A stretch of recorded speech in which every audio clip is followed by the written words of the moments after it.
बालाघाट जिला और तहसील क्षेत्र लांजी अंतर्गत संचालित होने वाली विभिन्न शराब दुकानों में अधिकतम खुदरा मूल्य यानी एमआरपी से ज्यादा दाम पर शराब बेचने की मनमानी शिकायतें लगातार सामने आ रही हैं। ग्राहकों ने आरोप लगाया है कि दुकान के सेल्समैन खुलेआम प्रति बोतल या प्रति निर्धारित रेट से ज्यादा पैसे वसूल रहे हैं।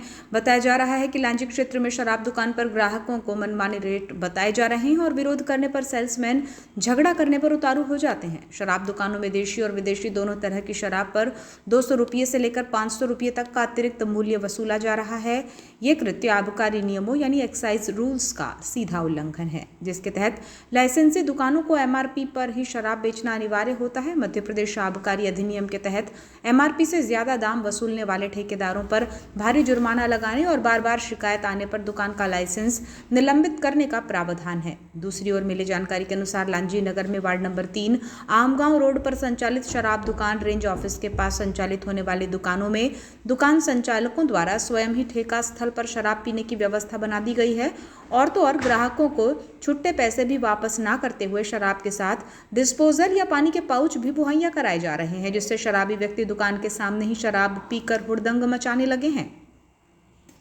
लाइसेंसी दुकान पर खुलेआम ओवर रेटिंग होने से आबकारी विभाग की कार्यप्रणाली पर भी गंभीर सवाल खड़े हो रहे हैं। अगर विभाग की ओर से नियमित रूप से दुकानों की जांच और निगरानी की जाए तो ये अवैध वसूली रोकी जा सकती है। वहीं जिले भर की शराब दुकानों में पीओएस यानी पॉइंट ऑफ सेल मशीन से बिक्री करना और रसीद देना अनिवार्य है ताकि ओवर रेटिंग पर नियंत्रण हो सके, लेकिन क्षेत्र की इन शराब दुकानों में इन नियमों का पालन नहीं किया जा रहा है। लांजी नगर परिषद अंतर्गत वार्ड नंबर 3 की पार्षद श्रीमती पूनम आसटकर के द्वारा नगर के हृदय स्थल पर काबिज शराब दुकान को हटाने के लिए भरसक प्रयास किए गए, लेकिन चढ़ोतरी की चादर में सब कुछ आसानी से ढका रहा। इस मामले में संयुक्त क्रांति पार्टी के राष्ट्रीय अध्यक्ष और पूर्व विधायक किशोर समरीते ने अपने जारी बयान में कहा कि मध्य प्रदेश में 4500 शराब दुकानों में एमआरपी से ज्यादा दर पर देशी विदेशी शराब की बिक्री हो रही है।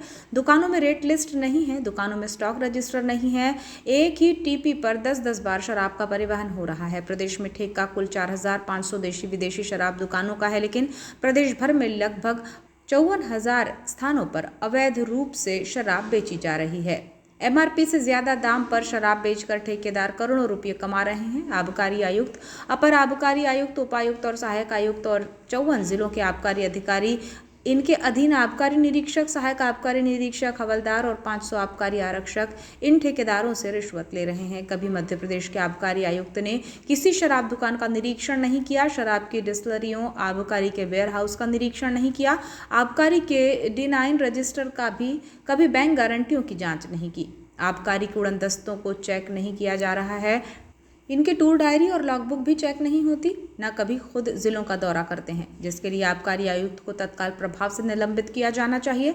श्री समरीते ने आगे कहा कि उप मुख्यमंत्री जगदीश देवड़ा, जो स्वयं मध्य प्रदेश के मुख्यमंत्री बनना चाहते हैं, 5वीं बार चुनाव जीते हैं। एक साधारण से परिवार से आने वाले जगदीश देवड़ा आज 10,000 करोड़ के मालिक हैं। इनका पूरा काम इनके OSD दीपक रायचुरा, सहायक आबकारी आयुक्त देखते हैं, जिनके खिलाफ लोकायुक्त में दर्जनों शिकायतें हैं। आबकारी मंत्री जगदीश देवड़ा ने कभी प्रदेश की शराब दुकान, वेयर हाउस, डिस्टिलरी और जिला आबकारी अधिकारी के कार्यालयों का निरीक्षण नहीं किया। ये एक गंभीर जांच का विषय है। उप मुख्यमंत्री जगदीश देवड़ा ने शराब ठेकेदारों को लूट की खुली छूट दे रखी है, जिसकी CBI जांच कराई जानी चाहिए। श्री समरीते ने आगे कहा कि जिले के आबकारी अधिकारी सार्वजनिक रूप से ये कहते फिरते हैं कि हमने आबकारी मंत्री को 5 करोड़ देकर अपनी पद स्थापना कराई है, तो वो ये वसूली ठेकेदारों से ही करेंगे।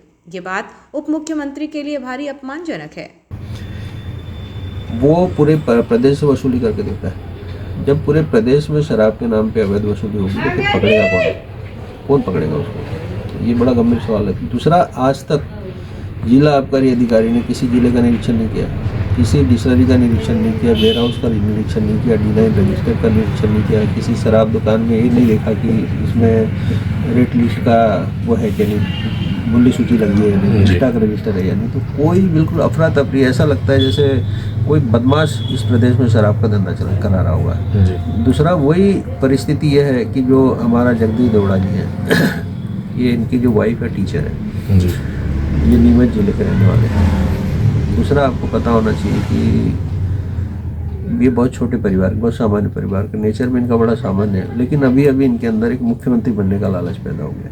तो अब ये धन वसूली में लगे हैं। लगातार तीसरी चौथी बार चुनाव जीते, अच्छी बात है, व्यवहारिक है, लेकिन इनकी संपत्ति आज की डेट में 10,000 करोड़ की हो गई। जी पूरा की पूरी शराब मध्य प्रदेश से गुजरात जा रही। गुजरात ड्राई स्टेट है, लेकिन केडिया को पूरा इन्हें प्रोटेक्शन दे के रखा है। जितने भी जो सोम डिस्टिलरी वाले से इन्हें एग्रीमेंट कर दिया, जबकि इन्हें तो कानून ही बदल दिया, क्योंकि जिस स्टेट में प्रोटेक्शन करता है वो आदमी उस प्रदेश में शराब सप्लाई नहीं कर सकता। सोम के लिए इन्हें पूरा कानून बदल दिया। सोम ने कम से कम इनको दिया हुआ 1,000 करोड़। पूरी डिस्टिलरियों का कभी इन्हें चेकिंग नहीं किया, कभी जिला आबकारी अधिकारी के कार्यालयों का निरीक्षण नहीं किया, कभी इसने आबकारी ऑफिसों का निरीक्षण नहीं किया। तो ऐसा ये कोई प्राइवेट सेक्टर में थोड़ी है, आप ये प्राइवेट कोई मंत्री थोड़ी हो। तो मेरा कहना है, इतना अगर मंत्री ही जब पूरी तरह बिक चुका होगा तो फिर क्या स्थिति बनेगी। तो ये प्रदेश में ये जो MRP के लिए मंत्री जगदीश देवड़ा ने और आबकारी आयुक्त जो अभिजीत अग्रवाल ने लोगों ठेकेदारों को खुली छूट दे के रखा। आप खबरें छापते रहो, कुछ नहीं होने वाला है। कोई एक आबकारी का अधिकारी आएगा और वो बोलेगा कि भाई साहब ये कुछ पैसा ले लो। ये स्थिति अच्छी नहीं। दूसरी बात, जिला आबकारी अधिकारियों ने बोल के रखा है कि साहब हमारी तो 5-5 करोड़ रुपए मंत्री को देना पड़ता है, और जब हम मंत्री को देंगे ठेकेदारों से निकालेंगे। तो इसलिए पूरे प्रदेश में जो अवैध शराब बिक रही है उसके लिए भी मंत्री जिम्मेदार है और आबकारी आयुक्त जिम्मेदार है। तो इन सब पूरे मामले की मेरा कहना है CBI जाँच होना चाहिए। जगदीश देवड़ा की और अभिजीत अग्रवाल की संपत्ति की जाँच होना चाहिए।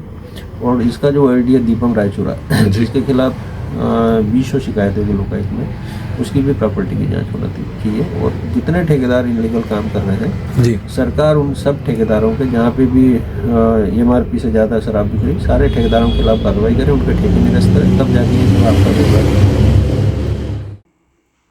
लांजी से हमारे सहयोगी बंटी गोपाल सल्लारे की रिपोर्ट।